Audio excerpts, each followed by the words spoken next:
Social media chat में इसमें बहुत सारे लोग बात कर सकते हैं, चैटिंग में और वैसे भी। मेरे को नाम बताया था हिंदू। क्या नाम बताया था? उसने नाम बताया था रवि। केरला में रहता हूँ, जॉब करता हूँ। घर के बारे में नहीं बताया था। मैं हिंदू ही हूँ मैं, और शादी भी नहीं हुई है मेरी, अनमैरिड हूँ। घर वालों को बताओगे तो घर वाले मानेंगे नहीं, तो इससे अच्छा है कि हम शादी कर लेते हैं और उसके बाद वैसे भी सबकी फैमिली मान जाती है, हमारी भी मान जाएगी। तो उन्होंने हमारे को पैसे ट्रांसफर करे अकाउंट में कि तुम आ जाओ। कितने पैसे दिए? 5,000। कभी कभी मतलब दिल बदलता था कि जाना नहीं है, तो उन्होंने मुझे बोला कि देख ले, अगर तू आएगी नहीं तो मैं अपनी जान दे दूंगा। अगर मेरी मौत होगी तो उसकी जिम्मेदार तू होगी और तेरा परिवार होगा, और जब मैं मरूंगा तो तेरा नाम लेके जाऊंगा, तो आगे तू देख ले तुझे क्या करना है। बताया था घर रामपुर में है। अच्छा, रामपुर उत्तर प्रदेश। जी। जब घर गए तो पता लगा कि वो मैरिड थे, कि तुझे अपना धर्म बदलना पड़ेगा, नमाज पढ़नी पड़ेगी। और बीवी थी उनकी। बीबी थी, बच्चे कितने? 2 बच्चे थे। क्या थे? 2 लड़के थे, 1 लड़की थी। मैंने उन्हें यही बोला कि मेरे को बताया नहीं कि मैरिड हो और एक तो मुस्लिम हो, तो मैं आपके साथ नहीं रुकूंगी, मैं घर चली जाऊंगी। मैंने उन्हें मना करा कि मैं ये सब नहीं खाऊंगी। उन्होंने बोला नहीं, मतलब यहाँ रहना तो खाना पड़ेगा और नमाज भी पढ़नी पड़ेगी। पढ़ी नमाज? नहीं, मैंने उन्हें मना करा कि मैंने हिंदी पढ़ी हुई है, उर्दू मेरे को पढ़ने नहीं आता और मैं धर्म अपना चेंज नहीं करूंगी। घर वाले बोलते थे कि ये मैरिड है तो किसी दूसरे से शादी कर ले, हम तेरी शादी यहाँ पे किसी और से करवा देंगे। दरवाजे पे कौन आया? पापा को एड्रेस पता था क्योंकि उनसे बात हुई थी मेरी, मैंने उन्हें बताया था, लेकिन मुझे नहीं पता था कि वो यहाँ पे आएंगे। लेकिन वो वहाँ पे पहुँच गए मुझे ले जाने के लिए, और साथ में कमल गौतम भाई भी थे उनके साथ। किसी के बहकावे में भी ना आए। ये मुस्लिम लड़के जो हैं हिंदू बन के लड़कियों को फंसाते हैं, ये बताते हैं कि हम हिंदू हैं और लड़कियों को फंसाते हैं। और मेरा यही निवेदन है सभी बहनों से कि किसी भी लड़के के बहकावे में ना आए और अपनी फैमिली को कभी छोड़ के ना जाए, क्योंकि आज जो मेरी हालत थी उसकी वजह से मुझे पता है कि मेरे परिवार पे और मेरे ऊपर क्या क्या अत्याचार हुए हैं।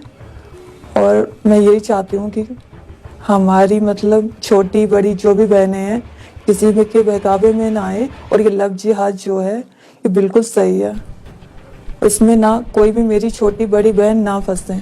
बस ये निवेदन है सभी से। हमने भी बस वो चीज किसी ने बताई थी, मतलब हमारी फ्रेंड ही थी, पर हमने भी वो डाउनलोड कर ली। हमें भी नहीं पता था कि इसमें ये सब भी होता है। जितनी आज़ादी लड़कियों को यहाँ पे है वहाँ पे मुस्लिम लड़कियों को नहीं है।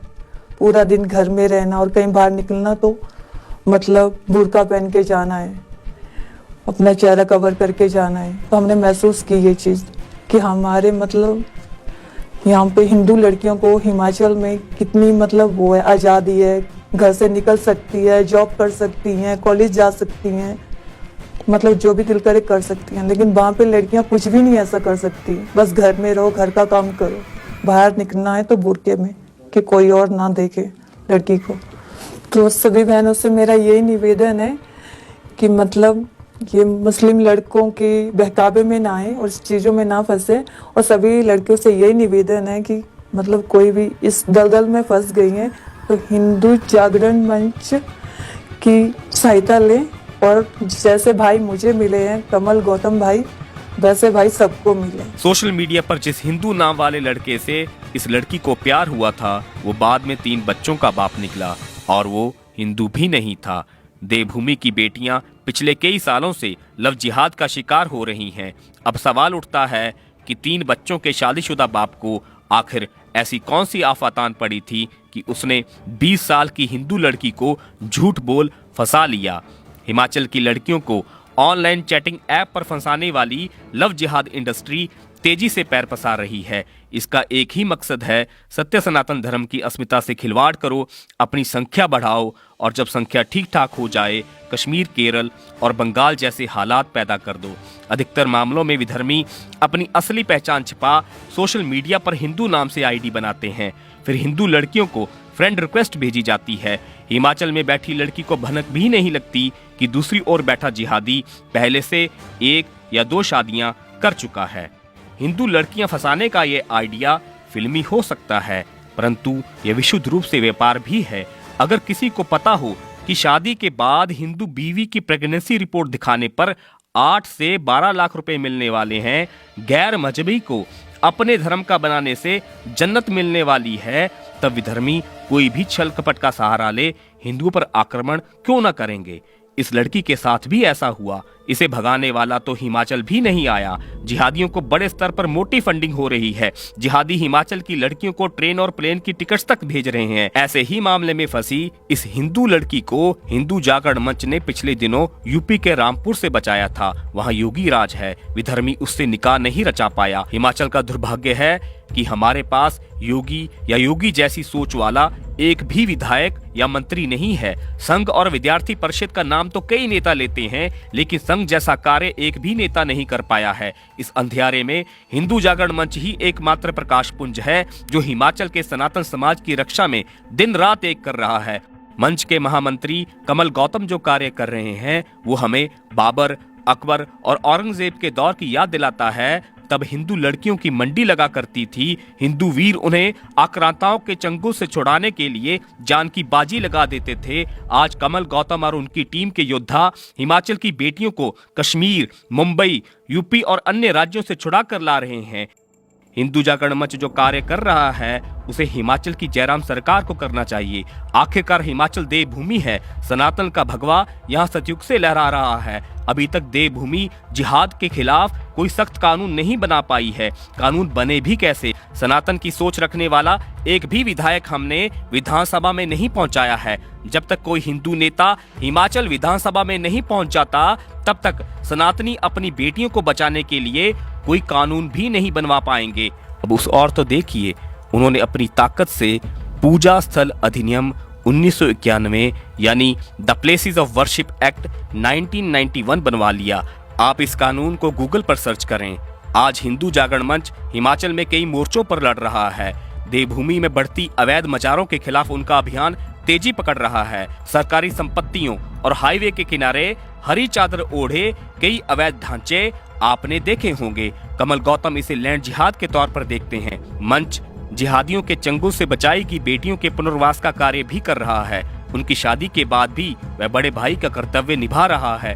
मंच को सपोर्ट करें, हर संभव मदद मिलनी चाहिए। हर जिले के नौजवान मंच से जुड़ें ताकि देवभूमि को सही मायनों में, सही स्वरूप में पुनर्स्थापित किया जा सके।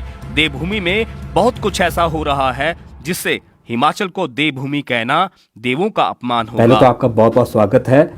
अब बताइए आपके साथ हुआ क्या और ये जिहाद का खेल शुरू कैसे होता है, हमारे दर्शकों को बताइए।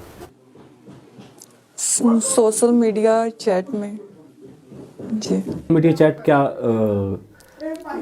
फेसबुक था या इंस्टा के साथ क्या था?